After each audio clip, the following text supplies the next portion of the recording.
There's only maybe a half dozen, 7, 8 categories that really matter. Most people, they major in minor things. They focus on stuff that doesn't matter. They know more about this celebrity going in and out of rehab than they do about their own personal development. But I look at it and say, if you look at your body without that, everything else is out the door. You don't want to be richest man in the graveyard. That's not going to do it. If there's energy, if there's vitality, if there's strength, it's going to show up in your relationship. It's going to show up in your business, show up in your life. That's the thing you got to master. You can't dabble. It's too important. Emotions are everything. I mean, you got a ton of money. You got everybody loves you, and your primary emotions are pissed off and frustrated, and your life's pissed off and frustrated. It doesn't matter if you've got $1 billion or 1 million people loving you, your life is not great. Relationships, intimate relationships, especially, it's where the most juice in life comes from. It's where the most pain comes from. Most people, it's worth mastering instead of dabbling, really looking at what are you going to do with your time and mastering your time. Instead of having a checklist, you cross it out. That's it all off. You can mistake movement for achievement. I want to squeeze out of that time what matters that creates value for me and for everyone I care about and love. What about your career or your business? And the mastery of that, most businesses are dabblers.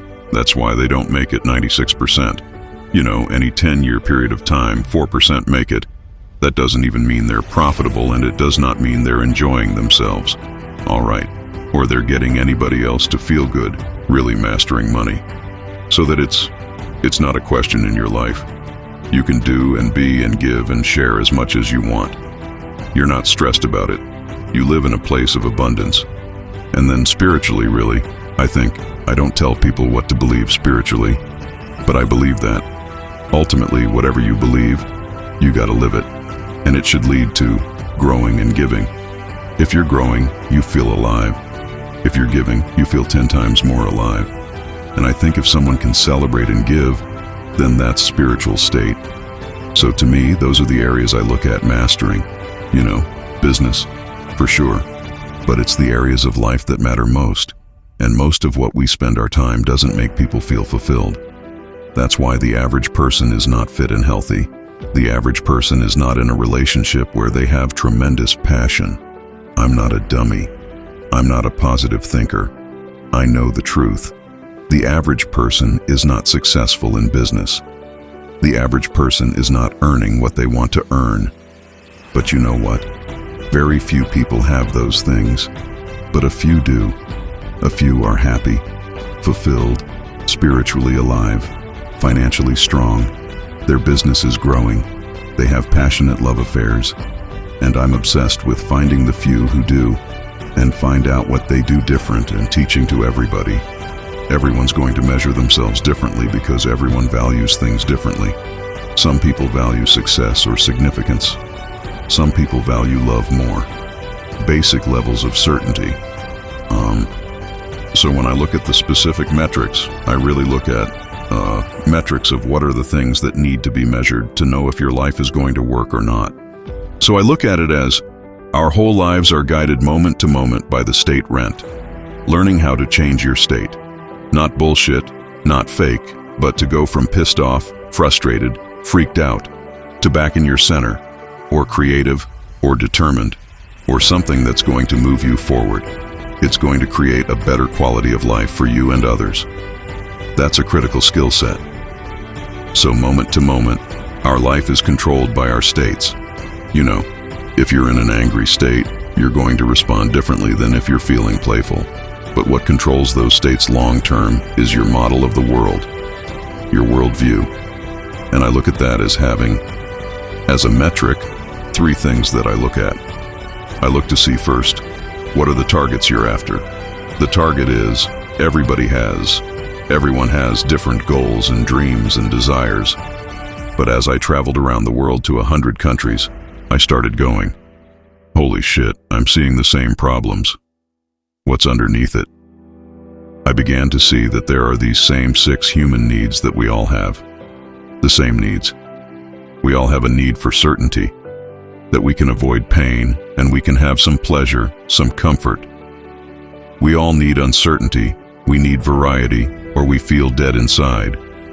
If you're totally certain, you're bored. If you have total variety, you're like freak out. And it's not a balance. It's learning which of these you need more as a person. Everyone's developed a different set of values in that area. The need for significance, to feel unique, special, important, the need to feel well, the need to grow, and the need to contribute.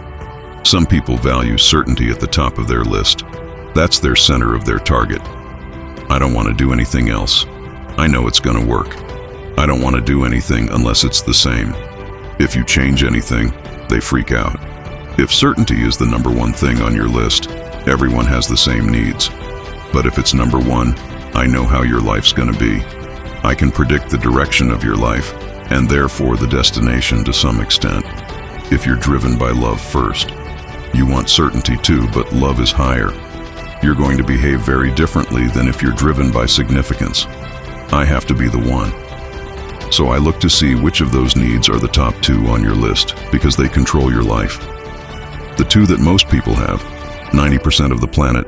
If you said of all these needs, which one do you really focus on most day to day? Everybody wants love. What do you focus on? Most people focus on being significant. We live in a Facebook world where people fake their life. Put new filters, make it look different than it really is. Tell stories that, are totally full of it to make themselves look good, because we live in this kind of false world where significance is more important than love, and it separates us. And the other one that we see most often is certainty. People want to be certain before they can do something. You couldn't have started a business like you had if you were absolutely certain before you started. You can never build a business with that. You can never build a great relationship, because if it's based on certainty, then everybody's got to stay the same and never change, which means you're never going to grow, which means you're going to be miserable. So my metrics are, I want to find out what's driving you. I want to see, is it healthy or unhealthy? You can have two people be driven by faith. Significance, though, and do it with a different set of rules. That's the second piece. I measured the beliefs or rules of how to fulfill that target. But I want to be more clear about something. An extraordinary life is life on your terms. And there's two parts. Part one to have an extraordinary life is mastering the skill of the science of achievement. How do I take what I envisioned and make it real? And how do I do that quicker, faster, better, easier? The ability to manifest what you've come up with and make it real like you've done with your company. Yes, that's a skill set. I spend an unbelievable amount of time helping people do it faster, quicker, better, showing the shortcuts, teaching them the strategies, modeling what works. You can save yourself a decade, but I would submit to you that having done this for 38 years with 50 million people at this stage, I can tell you that the science of achievement, there are a lot of people that are damn good at that, and they still don't have an extraordinary life. They have an extraordinary life. You see it as extraordinary, but I get the phone call from the multi-billionaire who tells me he wants to do this thing on his business, but what he really find out is he's miserable as hell, and he's hoping somehow I'm going to rub off on him on that side too.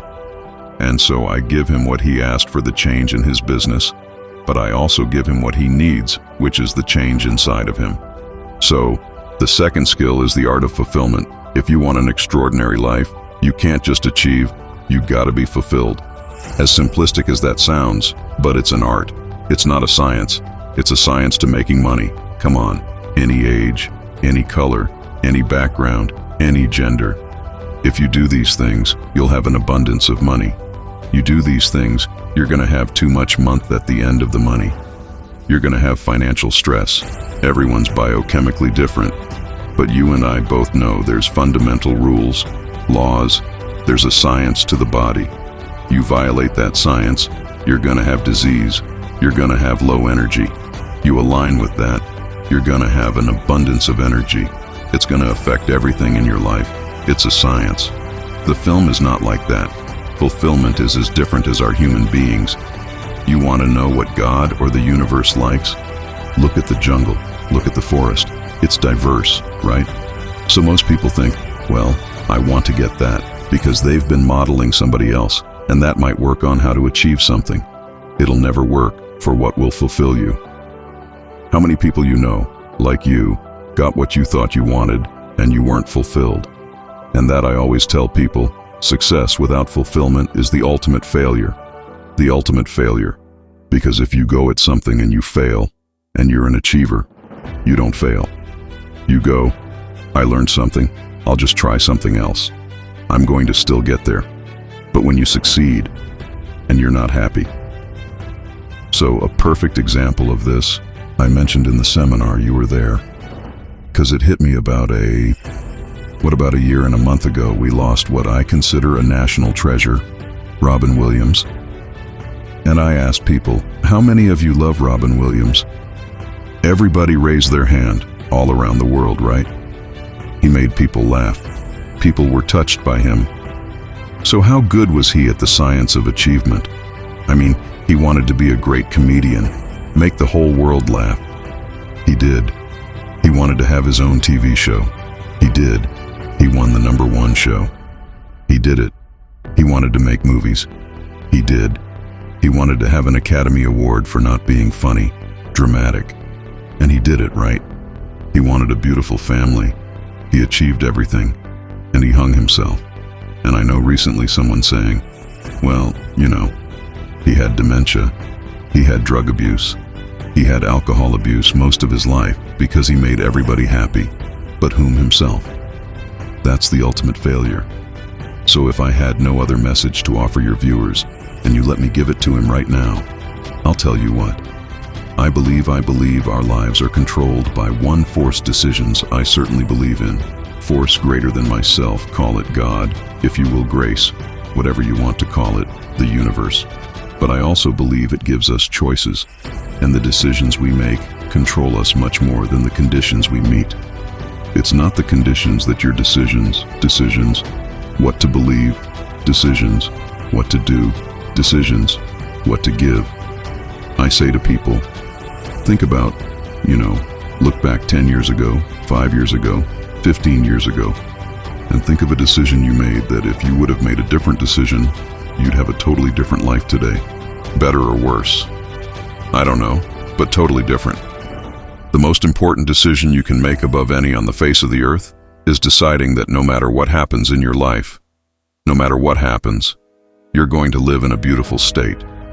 The decision to say, I am not going to suffer, that if suffering arises, pain's one thing, suffering's another. Suffering is when you're like, suffering can be worry, it can be anger, it can be frustration. It's anything that takes you out of a beautiful state. And here's what people don't get. You can end suffering by stop focusing on yourself and focus on something you want to serve greater than yourself, your children, your wife, your mission, your life. You can get out of it in an instant, because the nature of the human mind is to constantly compare things. Your mind, your brain, is a 2-million-year-old device, and it is not designed to make you happy. It's designed to make you survive. Right. And that's why it's always looking for what's wrong. What's wrong with saber-toothed tigers? I can protect myself. Now people are worried about what people think about them. Or do they have enough money? When 2/3 of the planet lives on 2 a day, and you're making 38,000, you're rich. The poorest of the poor in our country are considered rich. I'm not saying they should stay that way. But you can only build on success. My goal would have you consider something. Life is short. We don't know how short it's going to be, but if you only had a week to live, I bet you wouldn't allow yourself to suffer over a little crap that makes you crazy. Normally, I think you would probably spend time with those you love and do what you love. You take on a sunset. You'd smell the air. You were taking everything in those final moments that you possibly do. So my thing is, why wait, right? Why not? Just decide that if I start to suffer, I know the solution, because suffering is me obsessing about me. You might say, it's not me. I'm worried about my kids because they're not doing well. No, you're worried that you haven't done enough for your kids.